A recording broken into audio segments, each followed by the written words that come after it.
to compromise. He wants to get a compromise on the Republican Party platform. He wants to be able to put in the platform ideas that he has and ideas that Rockefeller has. He wants to compromise on the platform. Okay, very good. What else might he want to do, Milo? What's his other goal? Didn't accomplish it at first, but he still wants to do it. He wants to get very good. He wants Rockefeller to be his running mate. So Vice President Nixon had two very important goals he wanted to accomplish from this meeting with Rockefeller. One is he wanted to try and convince Rockefeller to be his running mate. And two, he wanted to work out a compromise on the Republican platform with Rockefeller. Okay? They spoke, they had a very good meeting, but Nixon was only able to complete one of his two goals, which was the compromise on the platform. Rockefeller really didn't want to run for president, and he really didn't want to run for vice president. He just wanted Nixon to understand, you're going to have some liberal views on your platform. And he kind of was the ointment, or what they call it, the fly in the ointment, to get him to understand that. It worked very well for both parties. So they did have a compromise on the part of Nixon and Rockefeller, and that compromise paved the way for Nixon at the Republican National Convention to be elected easily on the first ballot. So Nixon is going to be the Republican presidential candidate in 1960. And he's going to choose a running mate, which is who? Henry Cabot Lodge. And Henry Cabot Lodge will run with Nixon. Now this is kind of interesting. A senator by the name of Harry F. Byrd Jr. of Virginia, who was a Democrat, was very displeased with Senator Kennedy's nomination. So what did he do? He formed a third party, the Independent Party, and he ran for president on that ticket. So actually you've got three people running for the presidency. John F. Kennedy for the Democrats, Richard Nixon for the Republicans, and Harry F. Byrd Jr. of Virginia for the Independent Party. Guess who he chose as his vice presidential? South Carolina Senator J. Strom Thurmond. That ring a bell? South Carolina Senator J. Strom Thurmond. Here's a picture of J. Strom Thurmond right here. We're on the show and tell part of class now. Here's J. Strom Thurmond right here, and guess who this is right here? Henry Cabot Lodge Jr., and this is Adlai Stevenson, and that's Nelson Rockefeller. So there's your 1964, kids. Wow. Okay? All right. So, now, usually we just tell you who won and we go from there. Not in this election. We're going to our next subtopic, which is the campaign begins and the great debates. This is a great time in American history where the electoral process changes tremendously. So the next subtopic then is the campaign begins, the great debates. Now this 1960 campaign is going to provide two really interesting scenarios that had not ever occurred before in a presidential election.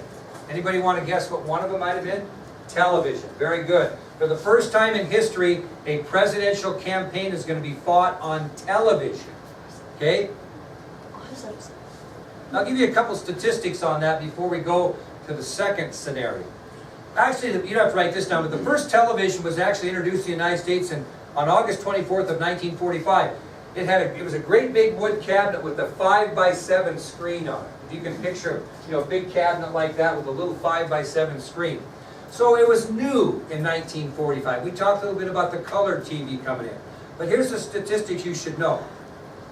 By 1950, they estimated that about 4 million Americans had, the luxury of TV by that time.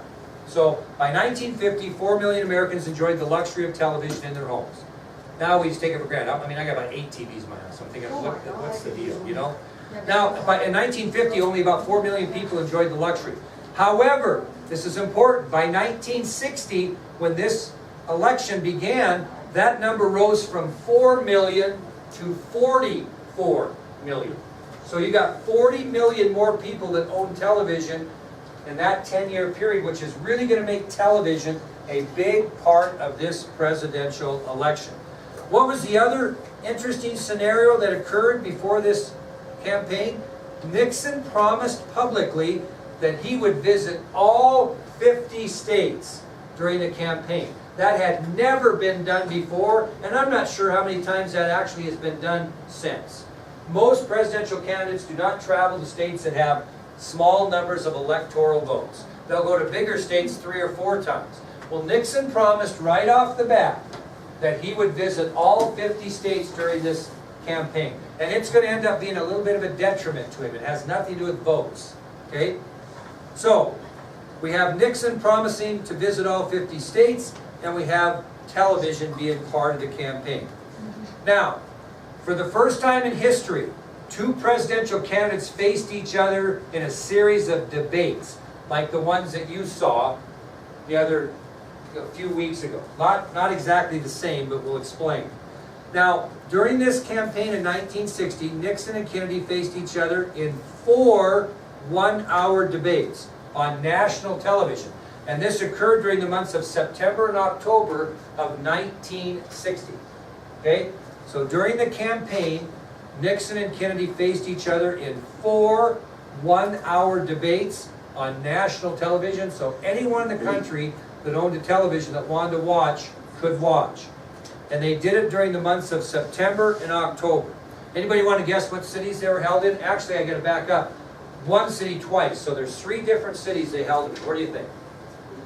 New York City twice. They had 2 in New York City. Where else? Chicago and Washington, D.C. So the 4 debates, were held in Chicago, Washington, D.C., and they actually held 2 in New York City.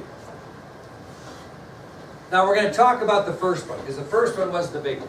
That was the first time you had candidates on TV ever, and that occurred on September 26th of 1960. This was the first debate, and it was in Chicago. So the first debate was on September 26th, 1960, and it was in Chicago. And they estimated that it drew over 70 million viewers, which was never happened in presidential elections prior, where that many people were paying attention to what was going on. So on September 26, 1960, the first debate, which occurred in Chicago, drew over 70 million viewers across the country. And of course, in the debate, nothing like you saw, both sides accuse each other of deficiencies. Okay? Now this is different because you don't have a sitting president. So you can't blame Eisenhower for anything. But since Nixon was tied to Eisenhower, he's going to get a little heat from Kennedy. But I'm going to tell you the things that Senator Kennedy, first of all, accused Nixon of.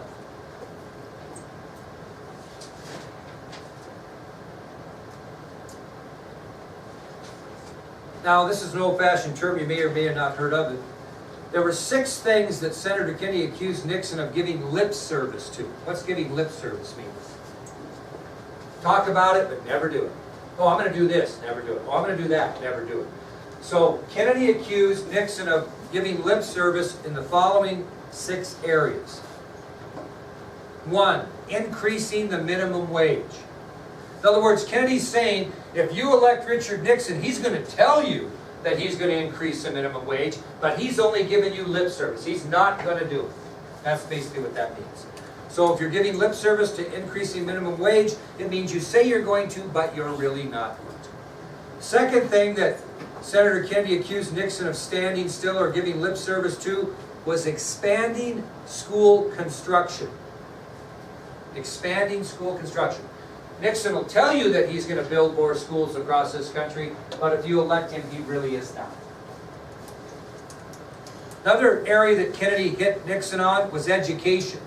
He emphasized, we better start competing with the Soviet Union, especially in science and math. And Nixon says he's going to do that, but he really is not. He's giving you lip service. So he criticized Vice President Nixon of standing still on the issue of education, especially in science and math. This is what I'll tell you my mother's story sometime. It's a bad one, but I'll tell you. Kennedy accused Nixon of giving lip service to providing medical care for the elderly. What's that called today?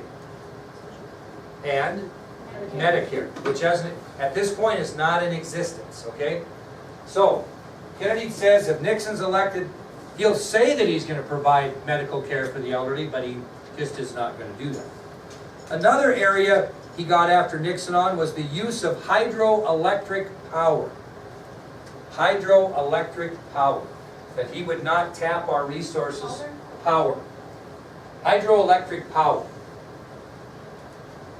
Okay, so he said, hey, you elect Nixon, he will not take advantage of that hydroelectric power that he could. And the final thing, and this is where he hit him pretty hard too, was he said he's only going to give you lip service as far as equality for all Americans. What had the Eisenhower administration done on civil rights? Sat on their hands. And he said, if you elect Richard Nixon, especially emphasize this to the minorities, especially black people, that if you vote this guy in, he'll tell you that he's going to get you to be more equal, but he's not. Look at his record the last 8 years.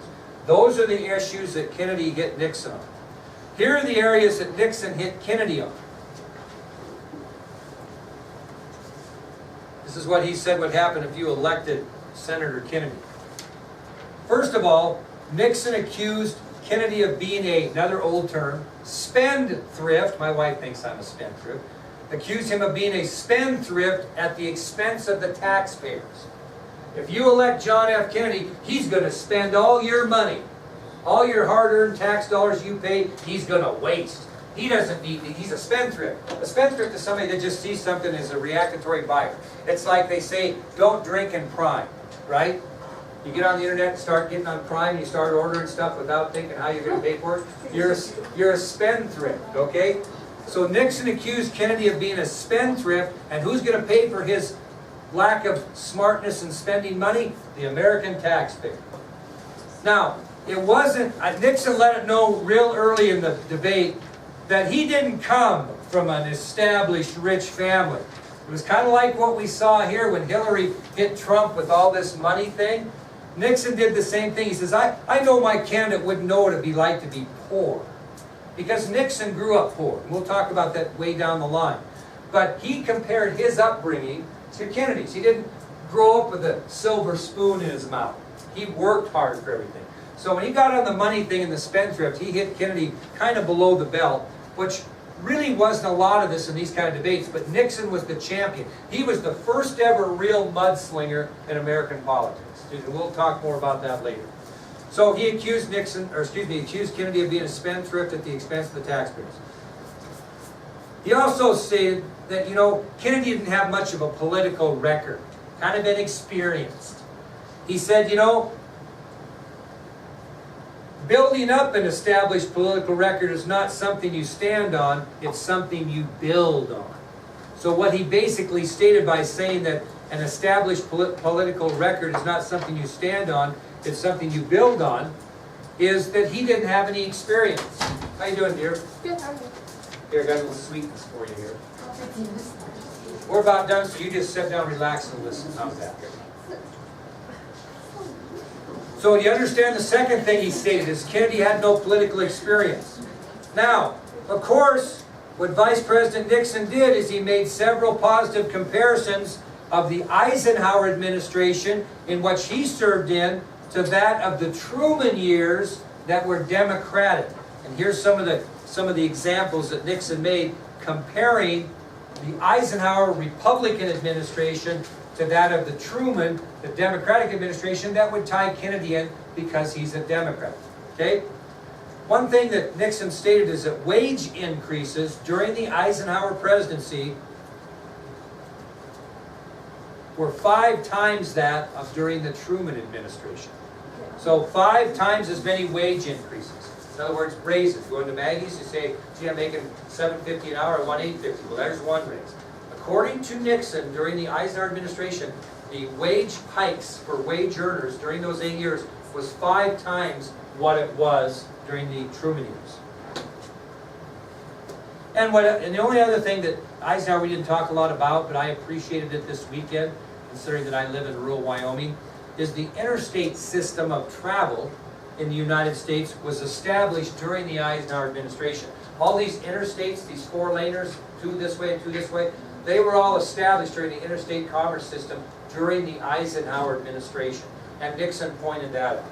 So they went back and forth and did a few things. Now, so what's your question now that everything's over in the Chicago debate? What would be your first question? I ask you this when you watch this debate. Who won? Everybody wants a winner. Okay? Who won these debates? And we're going to talk mainly about the first one because it was most influential. Well, according to historians, there really wasn't a clear-cut winner. But they believed that Kennedy gained more politically from the debates than Nixon. I'm going to give you some reasons for that. Okay? So, when you talk about these debates, and I will go back and say that all 4 of the great debates were heavily watched, and they were well received by the American people. People were tuned in. The first one was probably the most watched and most paid attention to. And at the conclusion of the great debates, the norm and consistent question is who won?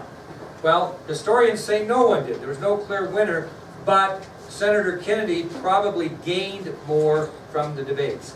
Now, we'll just start out tomorrow's lecture by letting you write this down. I'm going to give you 6 specific examples tomorrow of why historians believe that Senator Kennedy came out of the great debates better than Vice President Nixon. And these are very important. Yeah. Didn't they say that people who watch the TV broadcast said that Kennedy won, but people who watch, like listen on the radio